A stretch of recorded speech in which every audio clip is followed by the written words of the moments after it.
Hello students, I am Dr. Komal Rathore, Assistant Professor Komar Bhartiya, Faculty of Ayurvedic Science in Jyoti Vidyapeeth Women's University, Jaipur, Rajasthan. So today's session, we will talk about failure of thrive. Introduction.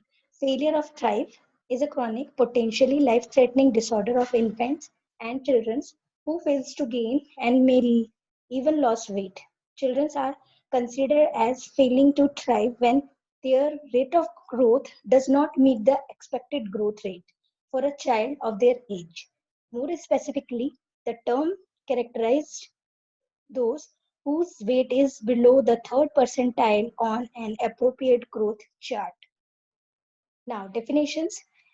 Failure to thrive is the term used to describe inadequate growth or the inability to maintain growth in childhood. Attained growth and rate of growth. Attained growth is weight less than third percentile on standard growth chart and weight for height less than fifth percentile on standard growth chart. Weight 20% or more below ideal weight for height. And rate of growth is less than 20 gram per day for births to 3 months of age, less than 15 gram per day for 3 months to 6 months of age, fall off from previously established growth curve, downward crossing of increase to major percentile. So, classifications of failure to thrive. Traditionally, failure to thrive has been classified into three categories. First is organic, second inorganic, and mixed.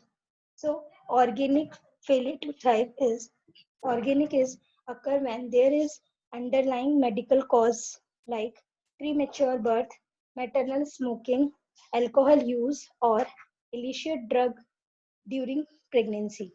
Mechanical problem present. Fourth is unexplained poor appetite that are unrelated to mechanical problem. Inadequate intake also can result from metabolic abnormalities.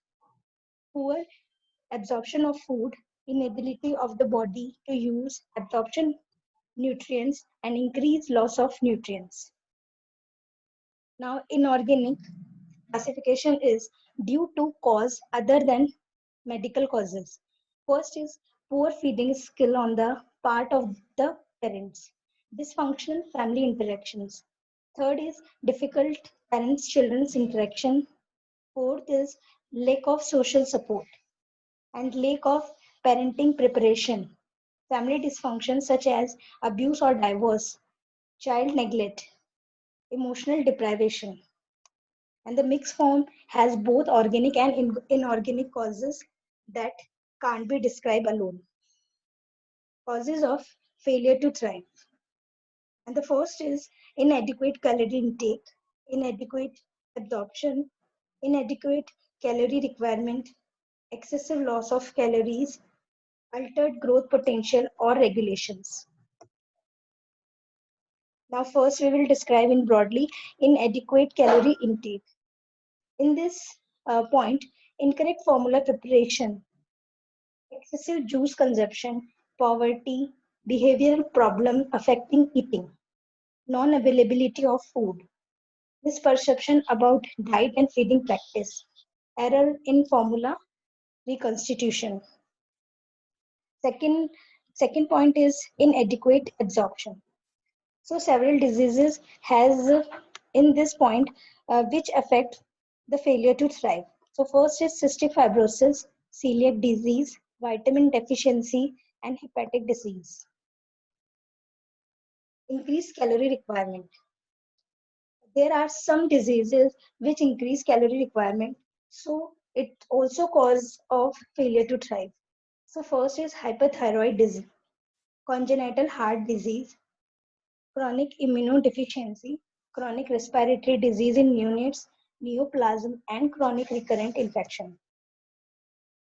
Fourth point is excessive loss of calories. Persistent vomiting, gastroesophageal reflux disease, it's called GERD, gastrointestinal obstruction, increased intracranial pressure, renal failure. It's cause of renal tubular acidosis, diabetes mellitus, which we are described in previous session, inborn error of metabolism like celiac diseases or more. altered growth potential or regulations. In this point, some chromosomal abnormality and endocrinopathies are included. So now clinical features for failure to thrive is height, weight, and head circumference do not match a standard growth chart. Weight is lower than third percentile. Growth may have slower and stopped after previously established growth curve. Physical skills such as rolling, over sitting, standing, and walking decreased. Mental and social skill decrease. Secondary sexual character delay in adolescents. Now management. Children with failure to thrive require 50% of recommended dietary allowance of calorie for catch-up growth, correction of any underlying disease, improvement in caregiver skills, regular and effective follow-up. Treatment may also involve improving the family relationship and living conditions. Constipation, excessive crying, excessive sleepiness, irritability, minimal smiling, avoidance of eye contact, and irresponsiveness is also treated by managing all about the symptoms, all about the management therapies. Now, diagnostic evolution. First, there are two main points in this evolution. First is proper history taking, and second is examination and tests. So first is history taking is very important in this part. First is prenatal history taking, intranatal labor, delivery, and neonates events. Medical history of child, social history, and nutritional history is required. Examination and test. First is physical examination, Denver Development Screen Test, a growth chart outlining all types of growth, complete blood count, electrolyte balance, hemoglobin electrophoresis. Hormone study, including thyroid function test, is required.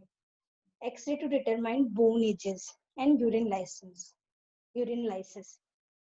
Feeding interval should not be greater than 4 hours, and a maximum time allowed for sucking should be 20 minutes.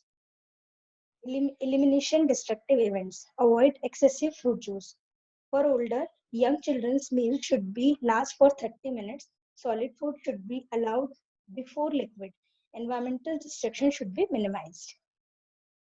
So in last, conclusion of failure to thrive is descriptive term, not a specific diagnosis. Failure to thrive is a result of inadequate as uh, as able calories necessary for child metabolic and growth demand. Simplified approach to failure to thrive by detailed history, thorough physical examination, and primary caregiver. Initial investigation include complete blood count, ESR, urine lysis, urine culture, stool for ova and cyst of parasites, trail of nutrition therapy with calorie dense diet. Prevention. Initially, failure to thrive caused by physical defect cannot be prevented but can often be corrected before they become a danger to child. Maternal education, emotional and economic support system all help to prevent failure to thrive in those cases where there is no physical deformity. So in this session, it's all about for that, and I hope you like that video. Thank you.